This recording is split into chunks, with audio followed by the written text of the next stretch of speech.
We interrupt this program to bring you an important Wayfair message. Wayfair's got style tips for every home. This is Nicole Byer, helping you make those rooms flyer. Today's style tip: when it comes to making a statement, treat bold patterns like neutrals. Go wild! Like an untamed animal print area rug under a rustic farmhouse table from Wayfair.com. Ooh, fierce! This has been your Wayfair style tip to keep those interiors superior. Wayfair, every style, every home. Here we go. Ah! Oh my God.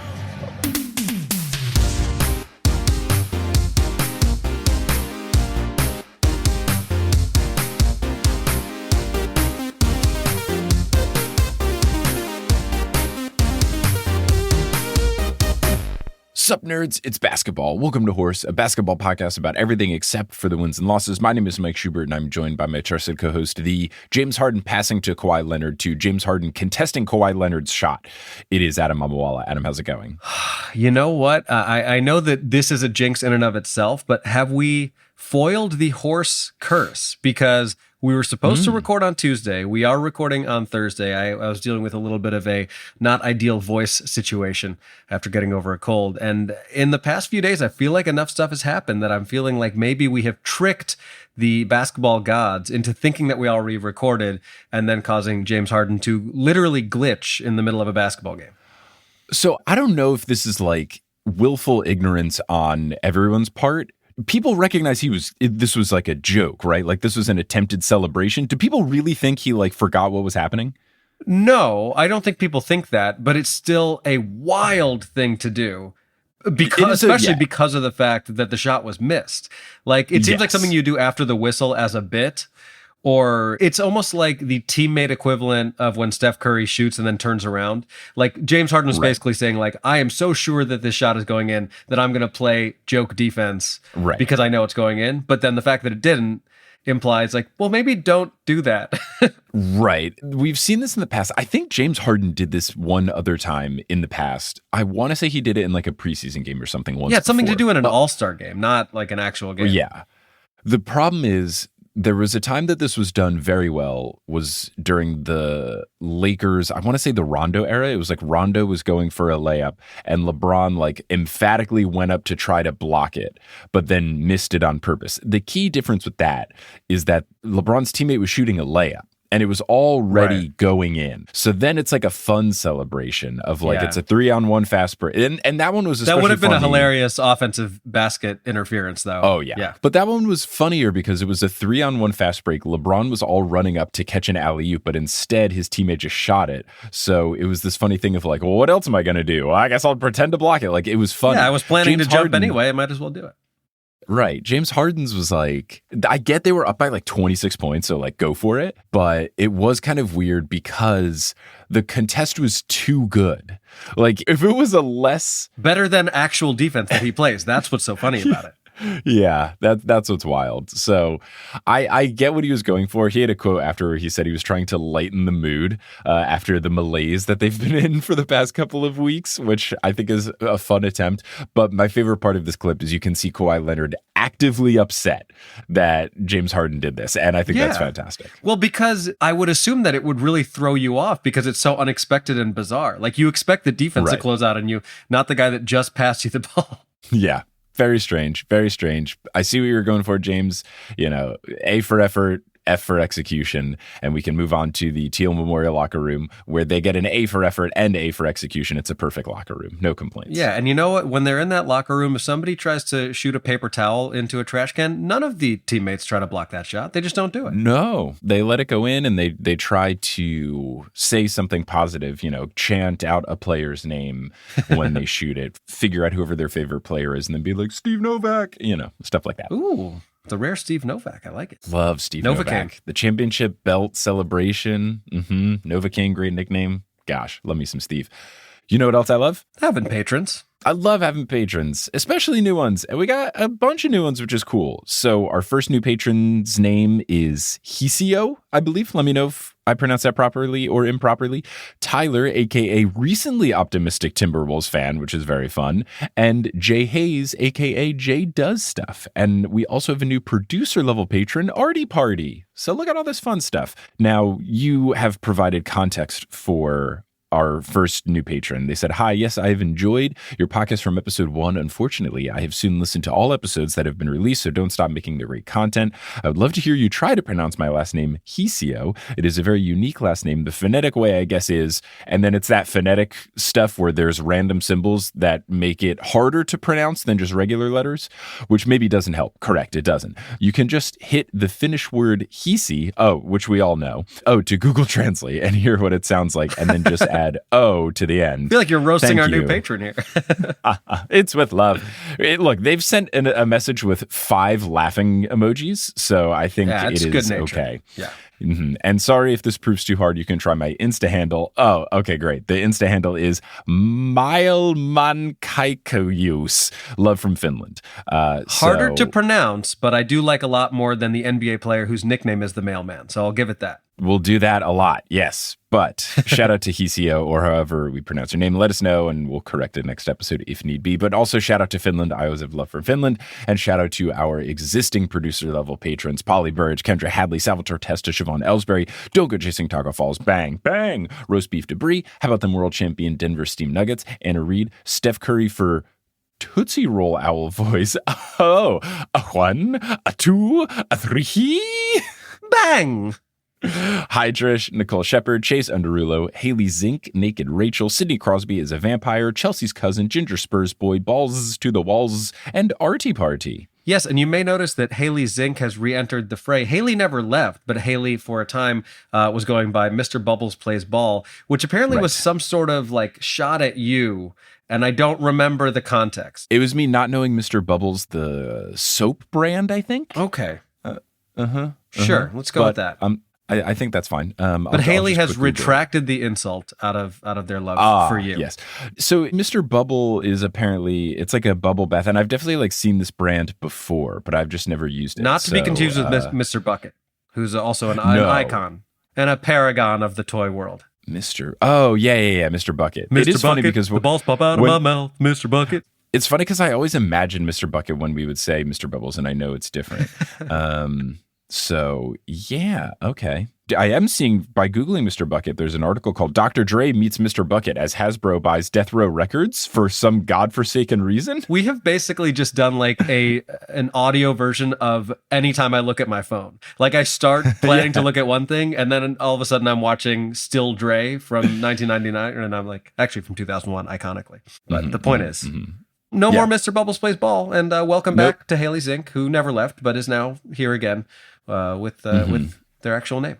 Yeah, you know who else is here again? Probably the hella tabs I got open. Yep, our sponsor this episode is Tab for a Cause. Let's do our tab check. I have 4 open. How many do you have? Would you like me to count normally or like the Tootsie Roll Pop Owl? Because it's going to take some time. I think maybe normally. I think normally, so that we can get to more questions in our special NBQ&A spectacular episode. 1, 2, 3, 4, 5, 6, 7, 8, 9, 10, 11, 12, 13, 14, 15, 16, 17, 18, 19, 20, 21. Okay, all right. So if you want to take this tab energy and convert it into good, you can install Tab for a Cause. You go to tabforacause.org/horse, tabforacause.org/horse. You install it in just a couple of clicks, and then every time you open up a new tab, you get a pretty background. Sometimes it's nature, sometimes it's architecture. I just got one that is half dome, I believe, the one from Yosemite, the one that the North Face logo is. And then it will tell you the time. You can add widgets. You might see some ads in the corner, but those ads raise money for charity, and then you can choose what charity to give to. I haven't given my hearts in a while. I got 1,260, and I'm going to give them to water.org, which provides safe water and sanitation solutions that give communities health, hope, and a future. So that's how easy it is. You can help raise money for charity and choose what charities it goes to. All you got to do is go to tabforacause.org/horse. There you go. Mm-hmm. So before we continue on, unless you're listening on Patreon where you get ad-free episodes, you'll hear some advertisements. Some of them will be read by us. Others of them won't be. The ones that aren't read by us are inserted locally. So you might hear them in your country's native language, maybe Finnish if you are listening in Finland. And when those ads are complete, we'll get back to this episode of Horse. And we're back. Adam, what do you have going on in the wonderful world of Adam Amawala? Thank you so much for asking. The fastest thing upcoming, if you're listening to this when it comes out, is that this Friday I will be headlining 2 shows at Dallas Comedy Club in, you guessed it, Dallas, Texas. You can get tickets through my website, adamamawala.com/standup, or through their website. That is where all of my dates are listed, and I do have some additional things to plug. A lot of Texas things, which is fun for me because I've not really done a lot of stuff there. So I am officially headlining the Creek and the Cave in Austin, Texas on Thursday, May 30th. I will be doing shows in Houston on that Friday, which is the 31st of May. That is at a venue called Secret Group in Houston, put on by Comedy Space. And then on that Sunday, it's looking like I will be in San Antonio. So hopefully our Ginger Spurs boy and more can come out to that show. I believe the date is Sunday, June 2nd. I think that's right. Other than that, I've got some headlining stuff coming up in Connecticut, all over the place, but all that can be found at my website. And yeah, that's all I got. What about you? So I don't have anything for a little bit, taking a little break from touring stuff. The next thing you can see me at will be LeakyCon in Portland, Oregon over 4th of July weekend. But I will just give a little preview of dates to come because I have things locked, but tickets aren't live yet. So I'll be in Seattle July 3rd and then Vancouver, BC on July 8th, kind of sandwiching that Portland stuff. And then way down the road, Nashville and Atlanta, August 24th and 25th, Vienna, Virginia, which is just basically DC on September 26th. Toronto, October 5th, and Philadelphia, November 7th.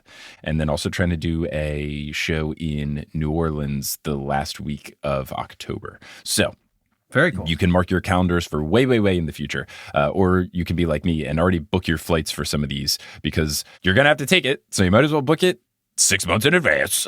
There you go. There you go. And I'm going to jump back in for one final plug. I forgot my Northeast run. That is starting Wednesday, April 10th. I will be in New Hampshire, Manchester, New Hampshire to be exact. Thursday and Friday, the 11th and 12th of April, I will be in Portland. And then on that Saturday, the 13th, I will be in Boston. That's what I got. Cool beans, cool beans. So now, with all of that taken care of, should we get into full court press, get it like the news, since the rest of the things will be NBQ&A? Absolutely. Okay, there's some fun stuff that happened in the NBA. There's some interesting things. There were some cool things. I think let's start with the most absurd and mature. Did you see the jersey swap between Grady Dick and Anthony Black? I sure did. Mm-hmm. I'm going to trust that people either know what we're talking about or can put the pieces together when, again, their last names are Black and Dick. So if I haven't spelled it out for you. There's a phenomenon in the NBA where people will swap jerseys with each other. Usually it's people who grew up playing together. I think it started as a thing like when a player was retiring, they would try to jersey swap, like, Dwayne Wade's last year. I think it's like a soccer thing historically, right? It's or definitely, football to our international fans. I'm sorry. Correct. I think in the NBA it got popular when it was like, oh man, it's Dirk's last season, or it's Wade's last season. Let's try to swap jerseys, and then I can have a jersey from Dwayne Wade before he retires. And now it's like a thing that some players will do. I feel like it's got less popular in recent years, but you had Anthony Black and Grady Dick swap jerseys and then stand in a particular orientation so that their last names would read a certain phrase. And what was funny was they had to like reposition themselves because they were standing on the wrong side of each other. Really gave themselves away with that one. Yeah. I mean, they're 19-year-old kids. They are not keeping a straight face the entire time. Yeah, it's like a middle school joke, and they're barely older than middle schoolers, so I get it. Sure. They apparently played basketball for a long time growing up, and like they were in the same AAU circles and stuff, and they were drafted in the same draft class. What's great is the Orlando Magic tweeted out the photo of it. Anthony Black's on the Orlando Magic. They tweeted out the photo of it, not knowing what was going on, and then just made the caption something like, oh, class of 23 or whatever, and then deleted it like a couple minutes later, and then posted a job opening for a social media manager at the Orlando Magic. Oh no. Yeah, I don't know if it was just I'm hoping that's a joke. Just planned. Yeah, that's tough. I don't know. I heard it on a podcast. I don't know if it's real or not. But that's what happened. And now I'm just looking forward to Grady Dick not being able to jersey swap with particular players such as Derek White, Nasir Little, Jaylen Brown, etc. Jalen Suggs. Jalen Suggs. Yeah. I mean, that's arguably the most problematic one. And he's on the Magic, so I think the Right. Magic are not going to get burned again. So that happened. Did they get fined? Like, were there any repercussions? No. How can you find them? Like, Right. it's their last names. Like, Yeah. it's one of those, like, they could plausible deniability it, except for their faces completely gave it away. But yeah. Funny stuff. We should do more, like, even if it's not dick jokes, we should do more, like, last names trying to Sure. make little funny phrases. Now, Like, that is a 3-on-3 or a horse live episode sort of situation. Right. Yeah. I think we should try to find as many funny last name combinations as we can. And that would be more fun. And they don't all have to be crude. So that took place. Speaking of crude, Anthony Edwards murdered John Collins via dunk. Cause of death dunk. You want to describe this one? Anthony Edwards did indeed kill a man on the basketball court. So it was pretty brazen. This was a game against the Utah Jazz where Edwards had, I would say, probably the most break the internet dunk maybe since the DeAndre Jordan lob, which we will also post a link to. Like, there have been some Ja Morant ones in recent years that I think are up there. There's the occasional, Zion dunk or the Giannis jumping over whoever that was on the Knicks. Like, there's always at least a few every year. But this, to me, I know there's some recency bias. It's got to be like a top 5 in-game dunk I've ever seen. It was over John Collins, good one. right?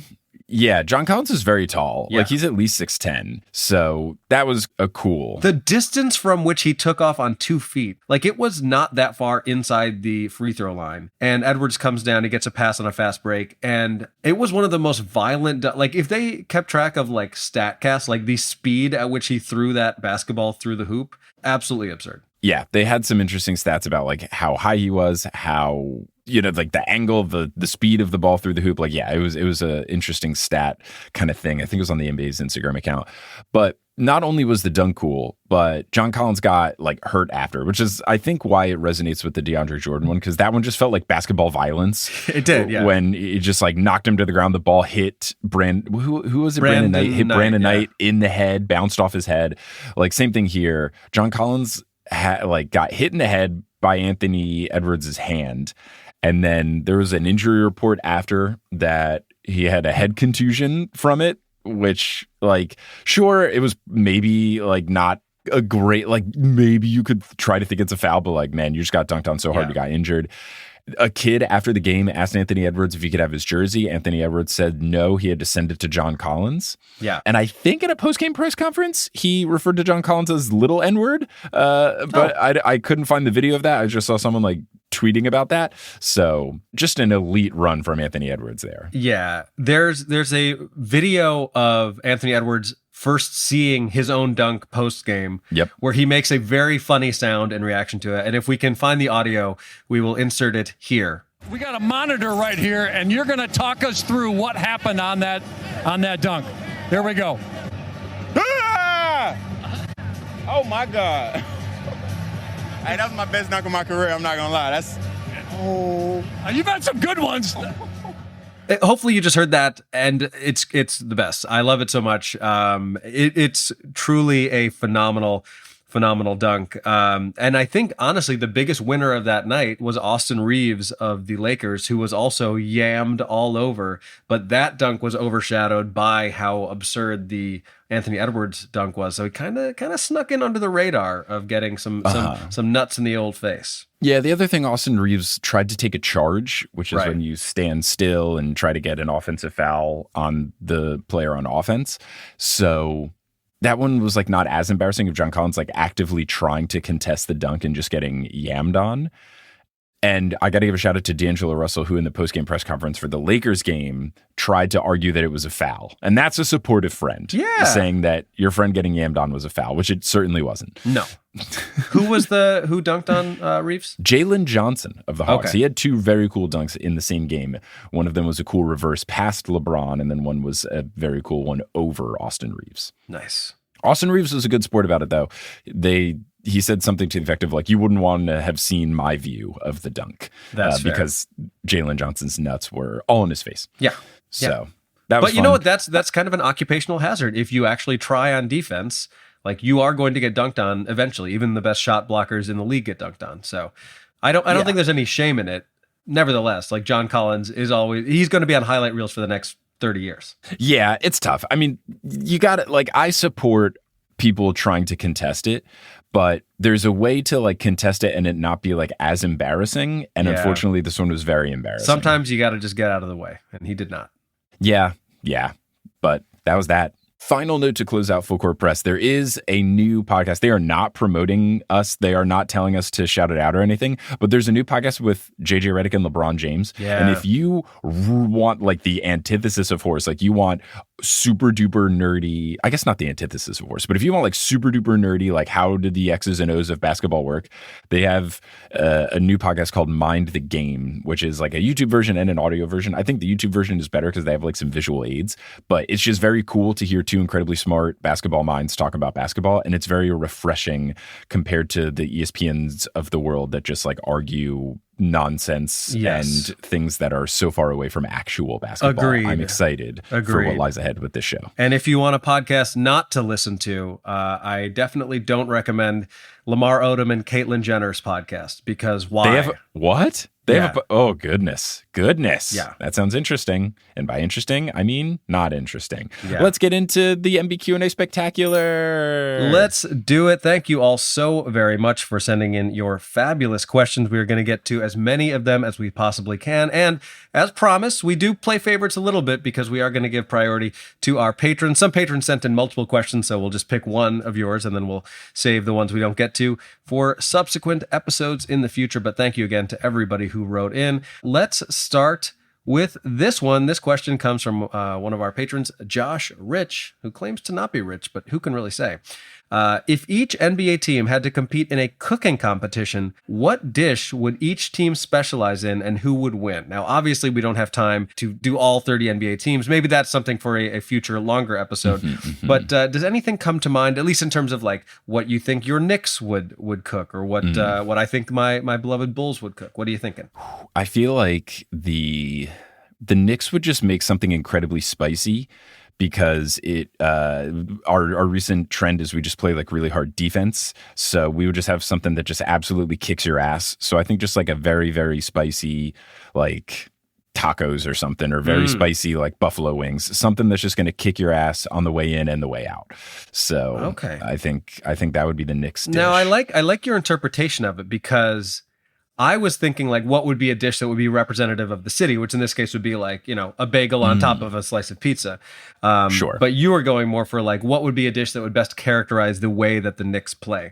So if I'm doing it just based on the fact that the Bulls play in Chicago, it would be like a deep dish Chicago style hot dog, which sounds disgusting, but I'm just thinking of things that are iconically Chicago. Sure. So a lot of cheese, a lot of bread, and some pickles on top. But if I'm going based on like how the team plays, they're like a turkey sandwich with American cheese on white bread. It's like you can watch them if that's the only thing available to watch, but you're not really going to be as satisfied as you would like to be. There's one bite where there's like a really good mustard on it, and that's Kobe White. And then there's one bite with like a rotten anchovy, and that's Javon Carter. Javon Carter, the bar was very low. He has actually played turned better. it around. He has played better. He's turned it around. Well, he couldn't have played worse. Also, that's true. Also, Ayo Dosunmu is playing out of his gourd right now, and I absolutely freaking love it. But yeah, great question. I think that's one to definitely like expand upon in future episodes. But great question. Thank you for writing in. Let's move on to the next question from one of our new patrons, whose name we tried to pronounce before, and again we're doing our best. PCO, I think. Let's go with that. Notice the U in favorite here, but your favorite or otherwise fun / interesting / special players from other countries. Shout out to Markkanen, who's of course Lauri Markkanen from Finland, the finisher, as I believe Stacey King termed. And then I'm not sure who Toria Tavataan is, but I assume another Finnish player. I would assume that's like a Finnish greeting of sorts, or like a celebratory thing. Oh yeah, it literally means "see you at the square." Ooh. From the habit among ice hockey fans of celebrating in a town square after their team has won the championship. That sounds like fighting words. That sounds like the Finnish version of "Cash me outside." How about that? On reddit.com/r/learnfinnish, someone says it means meet me at the tavern, commonly used when our little country is mentioned somewhere. I'd say it's a bit of a joke nowadays. So Yeah. Later on, it became a Finnish joke online. We see Finland get mentioned. We joke about, hey, let's go to the market to celebrate this, basically. I love that. And I love Finland. I've always had such love for them because they are wildly one of my more popular listened to countries. So shout out to Finland. Someone has suggested that we do that actually happened about like Lauri Markkanen's time this off season when he had to do his like army stuff. And I think it would be very compelling. And someone sent me some information. So I'll probably do that in the future. As far as other fun people from particular countries, though, I mean, you got to give it up to Steven Adams for New Zealand because I feel like he reps it well. Dry humor, great accent, all fantastic stuff there. There's some solid Australians in the league. Paddy Mills is a great one. He's got a really solid accent as well, which you can hear on wonderful display in his San Antonio Spurs HEB commercials days. You've got people where it's like the one good player from that country, where like Kristaps Porzingis is like the only good Latvian in the league. I'm trying to think of any others if you've got any particular. Yeah, I mean, obviously the the game has become increasingly international. In terms of the modern NBA, obviously Luka Doncic is incredibly fun to watch. Sometimes like annoying to watch, but he's so skilled that it's hard not to root for him. Historically, I mean, Dirk Nowitzki was always one of my favorite non-Bulls to watch. Steve Nash obviously doesn't sound that interesting because it's Canada, but Steve Nash, an incredible player. And I think my first international player who I really loved was Tony Kukoc, who played for the championship-winning Bulls teams. At the time, he was always introduced because it would be like, at guard, 6'6" from North Carolina, Michael Jordan. And Tony Kukoc's intro was from Split, Croatia, Tony Kukoc, which I'm quite certain that is not how one would refer to that anymore. So I don't know if that would be considered like Yugoslavia or Croatia or exactly where that is. But either way, Tony Kukoc, kind of like an early archetype of players that we see now. Actually, Lamar Odom is probably a decent comp for the style of game. But I think Tony Kukoc would thrive in the modern NBA. Yeah, I think he would as well.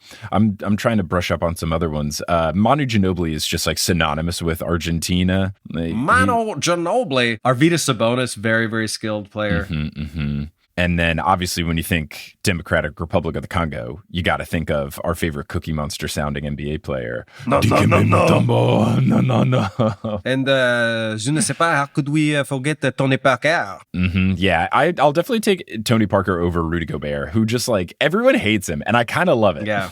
He's just like universally hated because he's I don't know what it is. It's hard to quantify, but he's just so hateable. And the COVID thing was only part of it. I get it. Let's touch our microphones right now. I'm a big Pau Gasol guy. I loved him when he was on the Bulls. Yes. He seems like a wonderful guy. He's done seemingly a ton for Kobe's family after his passing. Just seems like a very, very, very good dude. But yeah, I think that wraps up. Are you good on that one? Yeah, I feel pretty good. All right. We got a couple questions from Salvatore Testa, but this is the one that I'm going to ask because I thought it was a great question. Salvatore asks, are there any articles of clothing someone could show up to a pickup game wearing that would make you assume they were good or bad at basketball? Now, I have my own answer here, but I'm going to let you handle this one first. I mean, anything, jean shorts, any denim, they're not going to be good. Sure. Anything with pockets that are big, like any like cargo shorty type thing, anything like that, I don't think they're going to be good. As far as someone who's going to be good, like if they're wearing certain accessories, but they look more functional over fashionable. So like if a guy's wearing there was a while when I would play basketball where I would get like calf cramps a lot. So I actually wore like marathon runner calf cramp leg compression sleeve. The same things that like Jeremy Lin used to wear. Okay. And they don't look necessarily as basketball-y as like tights, but this was before tights were more of like a common thing and easier to get from like a Nike or an Adidas or whoever. So if someone's wearing something that looks functional, then you're like, okay, like this guy's wearing this. On the flip side, if someone's wearing like a shooting sleeve and I don't think they're going to be particularly good, I just know don't pass them the ball because I'm never getting the ball back. Right. And then the shoes can also do a lot. Like if someone's wearing running shoes, they're not going to be good. if someone is wearing basketball shoes that look like they have been played in, but not too much, that's a good sign. But if someone's wearing like brand new, bright colored Kyrie shoes or something, I'm like, did this guy just open these today?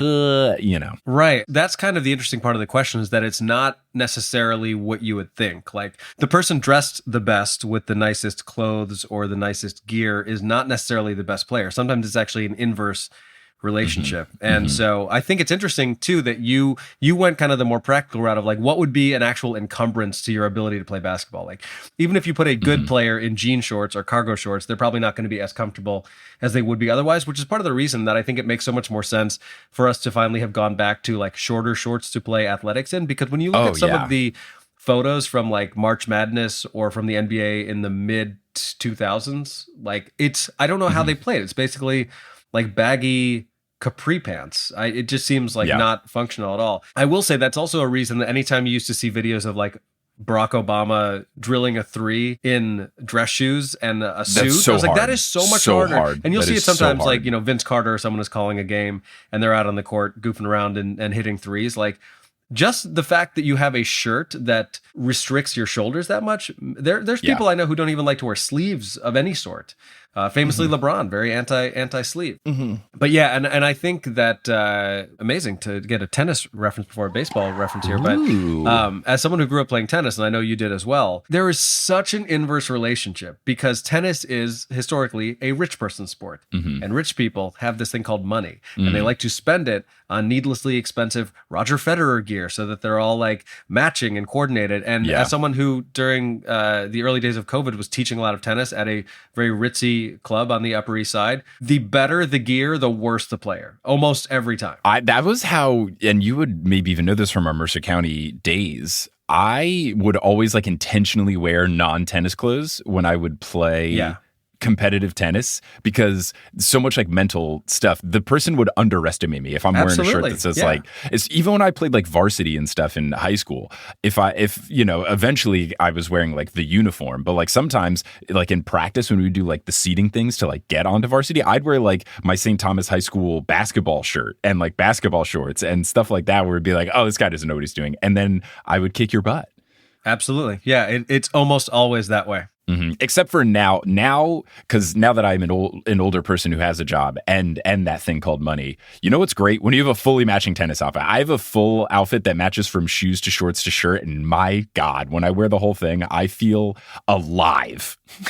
It's so great. Oh, listen, I'm with you. There's no question about it, but I do think that you see that a lot. My favorite thing is like going to the US Open and you see all these 65-year-olds in a full tennis uniform as if they're going to be like summoned to the court to fill in if somebody gets injured. Like, what are you doing? But great question, Salvatore. Thank you again for writing in. Let's go to one of our other new patrons, Tyler, aka a recently optimistic Timberwolves fan. The question says, "Hey guys, been a listener for the past couple of years. I haven't really had the opportunity to start watching a lot of basketball myself. However, free league pass fell into my lap last month. So I guess my question is... I wonder if they got that same deal. I think so. I think maybe thanks to you. How do I make the most of my league pass sub while I have it? Also, shout out to Amir Coffey on the Clippers. I went to middle and high school with him. Very cool. That's cool. I love when people have that. One of my good friends went to high school with Justice Winslow. And didn't Kelly go to school with someone? Quentin Grimes, who is no longer a member of my beloved New York Knicks and got traded to the disappointing Detroit Pistons. And he's been really bad ever since we traded him. I feel kind of bad. He had some like grumpy quotes where he was like, grumble, grumble. The Knicks just shipped me out. And it's like, I'm sorry, man. Like, I would think it's got to be really tough to go from that environment to a team that's that bad. Like, it's got to be hard to stay locked in when you're on a team that is clearly not competing for anything. And you go from living in New York City to living in Detroit. Like, also that. All due respect to Detroit. Detroiters, great show. You know, I've heard it's on the come up. Also, when are we going to get the collab between Big Face Coffee and Amir Coffee? I feel like it's waiting to happen. That'd be pretty good. Now, I was going to say, I posed this question to you because you literally just tweeted something from the horse account about this exact thing. My favorite part of League Pass is not even the basketball. It's the commercials, which are, go ahead. They just show you whatever's in the arena. If it's not a nationally televised game, when you're on League Pass, you can pick like what stream you're watching. And usually you can watch the broadcast of the home team or the away team plus in arena stream. And basically, instead of showing you commercials, it'll show you whatever is on the Jumbotron. happening at that arena. And the more non-glitzy city the arena is in, the wilder the stuff that they show is. So for recent context, and this is great for you, Tyler, I was watching the Timberwolves versus Nuggets game, and I was watching the Timberwolves broadcast, and during a timeout, they had a segment where in the arena, they had a video of Jaden McDaniels on the Timberwolves eating a fruit by the foot, like unrolling it and then eating it without using his hands. And then a fan was racing the video of Jaden McDaniels. So it's just this woman, and they're just like in like the tunnel. Like they weren't on the court or in the stands. They were just like in like a concrete tunnel. And they've got the classic hype person hyping her up, and she's going and she's eating it so slowly, like not good at all. Just a really poor effort. And the guy's trying to hype her up, and he's trying to get the crowd into it. And what's best about this was whatever they were doing with the stream, you couldn't see the video of Jaden. So when you're watching the League Pass version, you only see this woman awkwardly, slowly eating a fruit by the foot without using her hands. And then she loses, like by a lot, loses by a lot. And then the guy's basically like, better luck next time. This was brought to you by, Minnesota, whatever the heck sponsor. And back to for you. participating, here's a sticker. I don't think they gave her anything. That's funny. Usually they give you some small thing, even if you lose. I guess she got a free fruit by the foot. So that's your consolation so prize. You'll see a lot of those. That's like a big trend now, is like fan in the arena competes against pre-taped thing that a player did. Sometimes it'll be almost more like categories where it's like, we asked Kobe White how many pizza toppings he could name in 30 seconds. Let's see if you can name more than him. Right. I saw one during the Bulls game the other day that was absolutely ridiculous. Like, I'm not a huge weed guy, but there's a part of me that wants to just do an edible and just watch the commercials of League Pass. Like, it is the weirdest stuff I have ever seen. And the one during the Bulls game the other day, it was a little bit like the contest that I did at the Knicks game where you had to go like hit a layup. But then the final part of it, I think it was for some sort of like taco company in Chicago. They literally had to flop themselves onto the ground and roll themselves into a large burrito. That was the final step of it. And it was everything that you would dream it would be. So highly, highly recommend that. Yeah. I think I once went to a Rockets game where Whataburger was the sponsor, and they had like yellow pool noodles that were quote unquote French fries, and they had to like javelin them into giant fry buckets. I love that. It's great. The weirder the contest, the more I'm into. Yeah. So there's that. That's a good thing to do. But also, I think if you are really trying to like get the most out of it, you should do what Adam suggested in an earlier episode, which is watch the all possession games. Wait until the day after, and then watch all possession games. There's a setting you can do on League Pass called hide the scores, which I do. Same. So you can basically like hide the scores, stay off social media, look at the games that are on like a Tuesday night, and then Wednesday during the day be like, okay, I want to watch the most optimal version of like Nuggets, Timberwolves, Knicks, it is Sixers, a full whoever. game where you see every single possession, every shot made and missed in like 30 to 40 minutes usually. It's like 40 minutes consistently. It's the best. And it's really solid. So I think if you're really trying to get the most out of it, like some of these nights, there's like 5 games on at the same time. Like there's a bunch of 7 p.m. Eastern games that all start at the same time. So I would say that's probably going to be the most efficient way to get the most out of it. And then, so you can, if you're watching a live game, definitely do the in-arena thing to watch the wacky stuff. And if you want to just maximize basketball consumption, wait until the day after and then watch the 40-minute, or even like hours after if you're in the West Coast and like the East Coast games finish. I think it's only like national TV games take like 3 hours to show up in that. The other ones are up pretty quickly. And then you, with League Pass, can't watch whatever local team it is. So I get really excited whenever I'm not in New York, because then I can watch the Knicks on League Pass. And I get lucky as a person who lives in New York, but as a Bulls fan. So enjoy the League Pass, and also enjoy watching and being optimistic about the Timberwolves, because you should be. They're very good. It's fun. Anthony Edwards apparently not going to be charged for the on-court murder, so he can continue playing basketball. Correct. Yeah, he got away with it. Let's get to our next question. This is just an all-time great question from Christine Rodriguez. The question is, if the Muppets formed a basketball team, who would be on the team and what position would they play? Optional bonus question, what would their mascot be? I mean, it's kind of weird because it would be funny if they had a human mascot. Let's start with that. Because like they're Muppets, it would be so Michael Caine. Yeah. Michael Caine, yeah. And then as far as, like Kermit's going to be the coach. I feel like because but who's like the Jordan or LeBron? Like who's the the GOAT of Muppets? Because in some ways Kermit he's the most iconic Muppet. But right, I do see him more to me.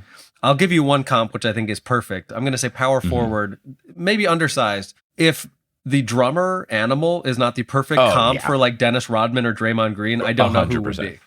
Right. I could see Gonzo kind of being like the guy. Gonzo, interesting. Now Gonzo, I'm seeing as a point guard for sure. Yes, I am as well. I just think like Chris he Paul, ran like a the shorter, show yeah, he ran the show in Muppets Christmas Carol. Right. I could see him running the show on the court. Miss Piggy is like J.R. Smith, where it's like no, yes. Like she wants to shoot and dunk and do all these terrible things, but like they still go in enough where you're like, all right, we'll have it. But also, Miss Piggy don't take no mess. I mean, you saw the way she stood up to Scrooge. And I'm about to race her right off the pavement. Yeah, she could be the enforcer like Draymond Green. And then... Oh, you know what? I can't believe I didn't think of this before. Kermit is now back on the team. Kermit is playing. Maybe like a sixth man. Okay, right? Okay. Comes off the bench. The head coach, clearly Sam Eagle. That's what I was thinking. I was literally just going to say maybe Sam Eagle Eagle's feels the like the coach. Oh my God. It is Sam Eagle is the way. coach. Yeah, Sam Eagle being the coach makes sense. Anyone else? Oh, I would love it if, who's going to have a great two-man game? Gotta be Beaker and Bunsen Honeydew. Exactly. Like they're gonna have a great two-man game. You know who's actually gonna be really good? The Swedish Chef, because he has human hands. He's gonna be the best dribbler because he's the only Muppet with human hands. Yeah. Who did we forget? Do you have a list of Muppets available? I did just Google the Muppets to make sure. Oh, Statler and Waldorf, they're going to be the TNT crew. They're going to be Shaq and Chuck. They're definitely that, or they're just hecklers. But I like it more with them being like Shaq and Chuck in 20 years. Right. Yeah. Like, woo. Yeah, they'd be great. Yeah. I mean, a lot of the other people I just like, I don't think Scooter is going to be bringing anything to the table. No. Who's the dog with the floppy ears? Like he seems too chill. Oh, Rolf, I think. Yeah. Rolf. Who's the big guy? Rolf is going to play the organ at MSG. Oh, perfect. Who's the big guy with like the big mouth and like two teeth? You know who I'm talking about? Oh, yeah. He's like the really, really, really big Muppet. Yeah. I don't recall. Who is the really big Muppet? Nerds are screaming at their thing. Sweetums. Sweetums could play the center. Sweetums is a Muppet? Yeah. Just Google Sweetums Muppet and you'll know who I'm picturing exactly who you're talking about. I don't think I knew the name. He's a Muppet. He always like comes through and he's always like 12 times larger than everybody else. So he could just be like the Boban Marjanovic, where he's just like huge. Taco Fall. And just big enough to just like dunk it. Yeah. Yeah, great, cool. The Muppets. Amazing. All right. I think that, their mascot would be Michael Caine and their team name would be the Humans. All right, we got a few more patron questions, then we're going to get to a few others, and then we're going to wrap this up. But don't worry, if any of your questions did not get answered today, we are going to save them for our future NBQ&As. Our next question comes from, and I know we've talked about this many times, it's Senin. Yes, Senin. Senin. Okay, our loyal follower, Senin, aka Censor Celled, who sent in two questions, but the one we're going to answer today, because we talked about this a few days ago, is: has any team ever won the championship in either the NBA or WNBA with an unbeaten season? Now, initially, Mike and I were talking about this in our G chat, and I was like, well, this is an obvious answer. No, like it's just not possible. But then Shubes made a very good point that it is actually conceivably possible in the WNBA. It would be very difficult. I don't think it can ever happen in the NBA. So the best record you've ever seen in an NBA season, the Golden State Warriors went 73-9. That was one better than the Bulls, who went 72-10. And then in the playoffs, I want to say that no team has ever gone unbeaten, even in the playoffs. I believe that the Lakers one time only lost one game and were like 16-1 or something like that. And I think we've done an episode about that. But yeah, there might have been a time way back when the Celtics won championships, when there were two teams in the league. Yeah, where like maybe they didn't lose. Right. You know, like there was only 2 rounds because there were 4 teams or something. Yeah, but and bear in mind, American Football Reference, womp womp. Only one team in American football has ever gone fully undefeated throughout the whole season, meaning like they didn't lose a regular season game, they won the Super Bowl. That was the Don Shula-led Miami Dolphins. And then famously, the Patriots had a chance to do that and then lost to the New York Football Giants. But my point is, they play, I guess that would be 20 total games over the course of an NFL season, something like that. Right. And that's only happened once. So in the NBA, to be completely undefeated throughout the playoffs, you would have to win more than 100 games, I think, or roughly 100 games without losing a single one, which I do think is impossible. Right. I think it would be maybe possible in the WNBA, but I think it's going to get increasingly less possible as they add more games to the season. And more They're teams. now up to, exactly. They're now up to 40 games. The Aces went 34-6 last year, and the Liberty went 32-8. And the Aces definitely like started resting some players towards the end of the year and kind of coasted into the playoffs. So I think it is feasible in the WNBA. I don't think it will ever happen, but like you'll see some NCAA teams go like 32-0. So to go 40-0 isn't like impossible, but I feel like there's only more and more parity in the WNBA where more of the teams are better. I think last year was going to be a bit of an anomaly, and I don't think it'll ever happen. But it could. Like, it would be very surprising, but it wouldn't be like, oh my God, what the heck? Which would be what happened if the NBA, if that ever happened. And for some frame of reference, the farthest an NBA team has ever gotten into a season before losing actually happened within the past decade. It was the 2015-2016 Golden State Warriors, who started the season 24-0 before finally losing to the Milwaukee Bucks. But I remember at that time, I don't think anyone actually thought they could go a whole season without losing, but there were starting to be rumblings of like, wait a second, is this actually a thing that could happen? It did not. I mean, they were more than a quarter of the way to doing it, which is wild. Yep. We've got 2 final patron questions, and then we're going to get to a couple others. This is a question from Jay Hayes, and I'm going to target it towards you for a very specific reason, Schubert. The question is, how do you watch basketball? Just like literally, how do you watch it? It's such a fast sport with so many moving parts, and I don't know what I'm supposed to be focusing on. Am I watching the ball, the star players, the refs, the bench? Am I supposed to sprout 17 eyeballs and watch everything all at once?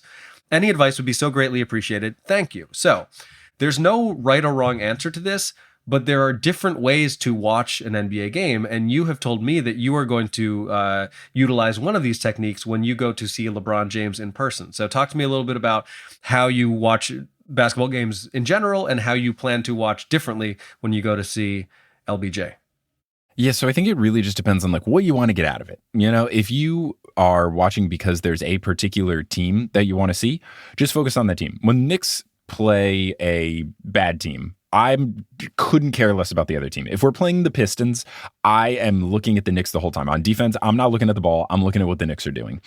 If there's a particular player I'm interested in watching, like Nikola Jokic, I mean, the Nuggets are all very fun, but I'll just watch, you know, sometimes I'll just be like, let me just see what Jokic is up to. The other thing you can do is you can kind of do it based on like substitution patterns and stuff. Because obviously at the beginning of the game, you're going to have the best players for the best team starting. But then after a while, you might have a situation where it's like Jokic and some bench players. And if they're playing the Celtics, it could be against like Jason Tatum and some bench players. And you're like, okay, what if when the Nuggets have the ball, just look at what Jokic is doing. And then when the Celtics have the ball, I look at just what Jason Tatum's doing. There really is no right and wrong way. You can just like follow the ball and kind of see whatever happens.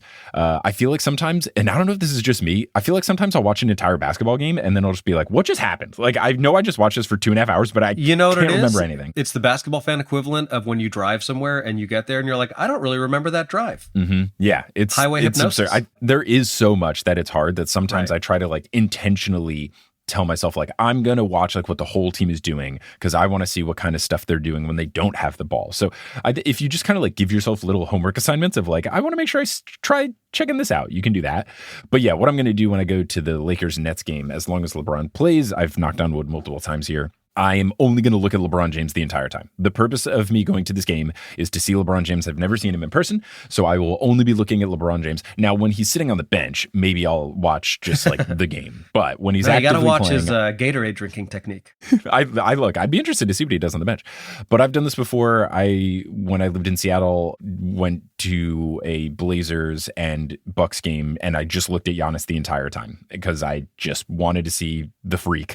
So that's a fun exercise, and that's what I will be doing as long as LeBron plays in that game against the Nets. Knock on all the wood. But yeah, it's a great question, and honestly, I completely get it. It's part of the reason that like as much as I like the idea of the NBA League Pass option where you can like watch multiple games at the same time, it's very hard to do. No way. I feel the same way about anytime I've ever been at like a sports book at a casino when they've got the 40 screens going on. It's just like, I'm already having trouble focusing on this screen and keeping the screen in my pocket where it is. So I don't need all that extraneous stuff. But yeah, I guess the short answer is watch it however makes you happy. Yeah.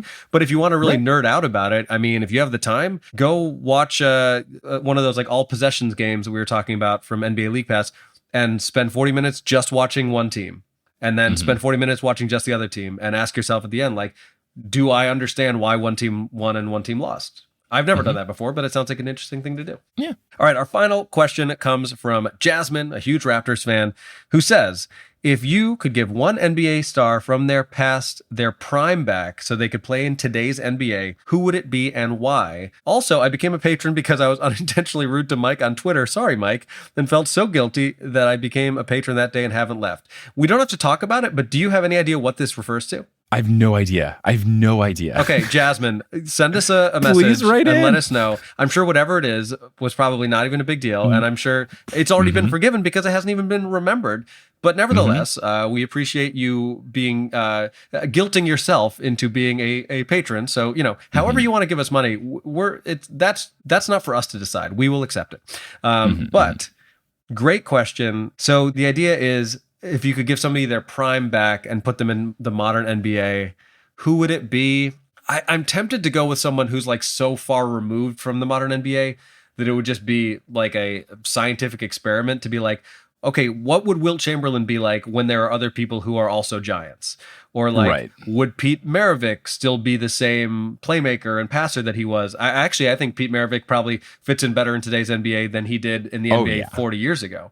100%. So people like that come to mind. I'm also tempted to think of people who like injuries derailed their career, like if prime D Rose could play in this NBA or prime Brandon Roy or Grant Hill or Tracy McGrady. So who comes to mind for you? For me, it's someone who I feel the worst because they just missed the cut of being a star beyond their star status in this NBA, Steve Nash. Steve Nash was incredible, 2-time MVP, never won a championship, but like always was on very competitive teams. And if he existed in this NBA, he would just be Steph Curry. Like he was a pass first point guard that could shoot threes really well. And if there was more emphasis on you should shoot threes more if you're a good 3-point shooter point guard, he would have just been untouchable. I loved Steve Nash growing up. I feel bad. He like just missed the cut by like 5 years and he would have just been so perfect. Other thing, I would love to see Walt Frazier in the current NBA. I just always love Walt. Yeah. So that would be very fun. But yeah, I think like the most interesting science experiment would be like, was Wilt Chamberlain that good or was the NBA just that bad? And I think it's probably a little column A, column B, and I'd be interested to see how he fared. Yeah, Bill Russell, same thing. Also like, Bob Cousy of that same Celtics team who's always kind of the example of like, oh, they played against plumbers and firemen and like he wouldn't be good. And like maybe he wouldn't. Right. And it's also just true that like the game was different in the same way that like Babe Ruth would strike out every at bat. Baseball reference, ding, ding, ding. I do not think that Babe Ruth would do well in the modern baseball against guys throwing 105 miles an hour with movement. It's just not. And that's not even a knock on Babe Ruth. Like I don't think anyone of that era would do well in this era. No, yeah. And I think there'd be a lot of basketball players that would like have to have the adjustment and stuff. But, like, I don't know. There was certain players from like the 80s and 90s that would just be like completely out of sorts if you plopped them. Like that's what I found always funny when people are like, oh, what if the Jordan Bulls played the Warriors? It's like the Warriors would beat them by 50 points. Like they would just not understand how many 3-pointers are being shot. Their defensive schemes would be terrible. Like they would have to really like adapt, and every era is so different. But it would be interesting to plop a certain player and just kind of see what happens.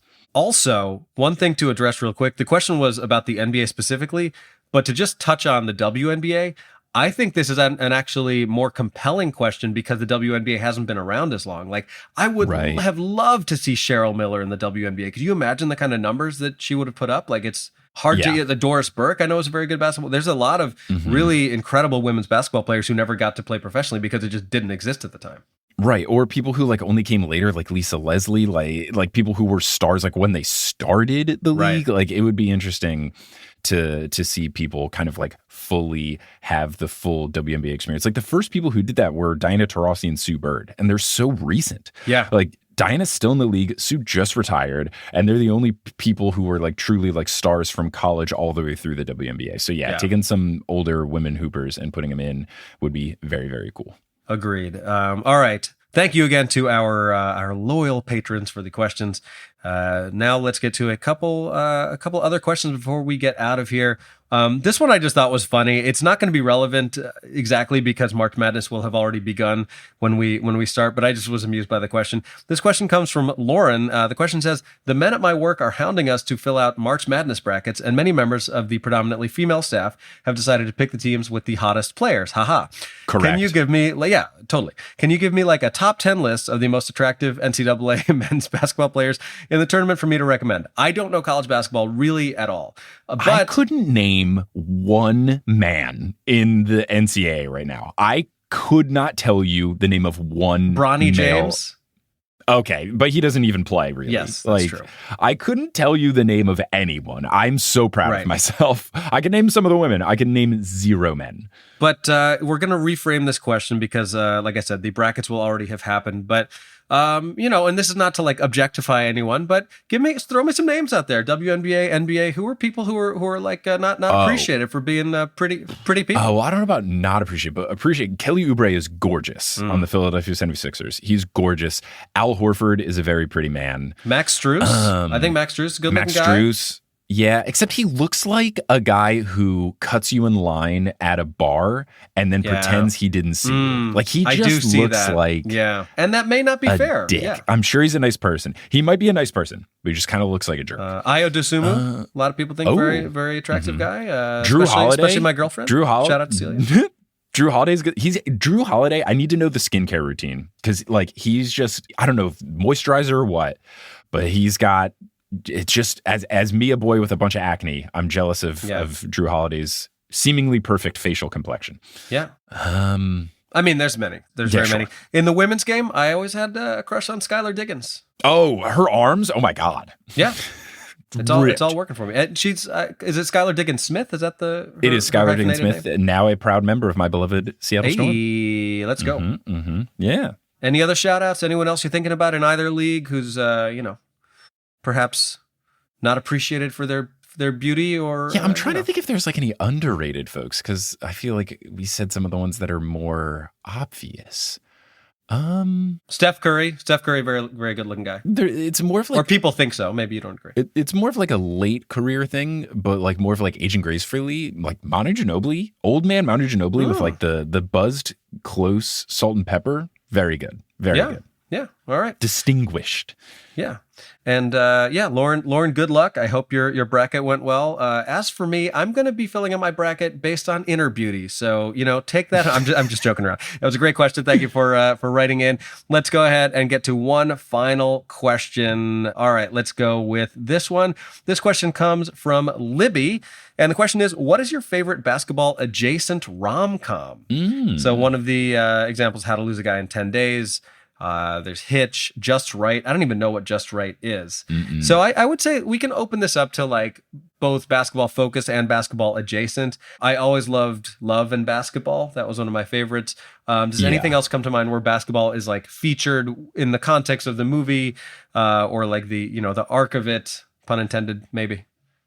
So I did just Google Just Right. It's a 2010 American romantic comedy drama directed by Sanaa Hamri, starring Queen Latifah and Common. Okay. So I was fully excited by Queen Latifah, fully not excited by Common. The film tells the story of a physical therapist, Leslie Wright, who falls in love with a professional basketball player, Scott McKnight. It received mixed reviews from critics. Yeah. Oh, you know what? Trainwreck. I thought Trainwreck was good. Oh, that's the one with LeBron in it, right? And LeBron was pretty good. Yeah, he was like, he held his own in that. It's Amy Schumer, Bill Hader, and LeBron. And I think the story is that like Bill Hader is a sports trainer or something like that, so he works with LeBron. Yeah, I'm trying to see like basketball scenes in movies. I'm trying to find one that isn't like basketball focused, right? Where there is where hoops does take place. Like as far as the High School Musical. Oh wow! Duh. Easy well, peasy. I think that wins. Like that's the perfect. It's just all three of them, just great, and just great. Here, this is not a romantic comedy, but it is I would say a comedy. My favorite appearance by an NBA player who didn't actually appear in the film is Cardboard Michael Jordan in Home Alone. Oh, Cardboard Michael Jordan does put up some great numbers in Home Alone. Absolutely. Helps keep him safe, and you can't put a price on that. He's playing good defense. That's why he was defensive player of the year. When Marv and Harry came and tried to break in, Michael, he took that personally. He took it personally. Mm-hmm. It became personal from that moment on. But folks, thank you so very much for your fantastic questions. As I mentioned a couple times, we're going to make sure to get to all of these eventually. Make sure to keep listening to our episodes every other week. And thank you again for writing in. Mm-hmm. Thanks for listening to this episode of Horse. Horse is hosted by Adam Momowala and Mike Schubert. Our editor is Kensei Saramaki. The music is by Bettina Campomanes. The art is by Allison Wakeman. The website is by Kelly Schubert. And the social media is by both of the Horse Boys. Thank you to our producer-level patrons, Polly Burge, Kendra Hadley, Salvatore Testa, Siobhan Ellsbury, Don't Get Chasing Taco Falls, Bang, Bang, Roast Beef Debris, How About Them World Champion, Denver Steam Nuggets, Anna Reed, Steph Curry for a 1, a 2, a 3. He cheated. He bit the I know. lollipop. It's not, first of all, and it's setting unreasonable expectations. You can't compare a beak to a human mouth. The whole thing is a real problem for me. It's a sham. All that to say, hi Trish, Nicole Shepard, Chase Underulo, Haley Zink, Naked Rachel, Sidney Crosby is a vampire, Chelsea's cousin, Ginger Spurs Boy, Balls to the Walls, and Artie Party. You can follow us on Instagram and Facebook at Horse Hoops and on Twitter at Horse_Hoops because Horse Hoops is actually run by John Collins, and after he was basketball murdered, they decided to suspend the account. I actually heard that Horse Hoops showed up to the basketball court in Crocs. So not gross. great. Not gross, great. Gross. But you can go to our website, horsehoops.com, for links to some of the many things we talked about today, including that absolutely absurd Anthony Edwards dunk and much, much more. I liked it when you listed the patrons. It sounded like you said Chelsea's cousin, Sidney Crosby, is a vampire. Right. Like, Chelsea's cousin is Sidney Crosby, and he turns out to be a vampire, actually. Did I? Because no, it's just when you say it really quickly, it sounds like Chelsea's cousin Sidney Crosby is a vampire. Well, based on the order, it actually sounds like I could be implying that Ginger Spurs Boy is Chelsea's cousin. Oh, so who maybe. even knows who Chelsea's cousin is anymore? There's so many options. We all have too many cousins. Who amongst us does not? Me, I have 0 cousins. What the hell? None of my aunts and uncles had kids, baby. Wow, that is a real anomaly. It's great. I love it. I never got like dragged. Like, I feel like kids in school would always be like, oh, I gotta go to my cousin's house, or like, oh, I gotta go to my cousin's Not wedding. you. Never happened for me. Never happened for me. Yeah, thank you. I did nothing to achieve this, and I'm proud of myself. But anyway, if you want to support us, you can go to patreon.com/horsehoops. You don't have to just do it if you feel guilty about accidentally being mean to me on Twitter. But we want to be clear that we will accept guilt money. But you don't 100%. Nobody needs to feel guilty. You don't have to do it, but if you do feel guilty, Sure. please do. But you can get bonus content, audio, video, all sorts of cool stuff there. And then you can also go to horsehoops.com/merch, and you can get Sup Nerds shirts and digital stuff. But we'll close this episode out, as we always do, by saying something on the count of 3. Anything coming to mind? My one thought is that I usually never care about March Madness, but my beloved Rice University Fighting Owls are in the women's tournament as a 14th seed. Okay. And you bet I filled out a bracket having them going all the way. Nice. I would love to say hoot hoot baby on 3. All right, I'll tell you what I'm going to do. My Lady Owls. The team that I would root for if I cared about basketball is the Illinois Fighting Illini, and they are the number 3 seed in the men's tournament. I'm not sure about the women's team, but I'm going to let you hoot away. And also, in honor of Rice, not the Tootsie Roll Pop Owl, who we simply do not stand on this podcast. And I'm going to go go Illini. We'll do our own cool. separate cheers on 3. Sounds good. All right, 1, 2, 3. Go Illini! Yeah, hoot's more fun. I should have gone with that. It's not actually the official thing. I just say it all the time. Oh, well, there you go.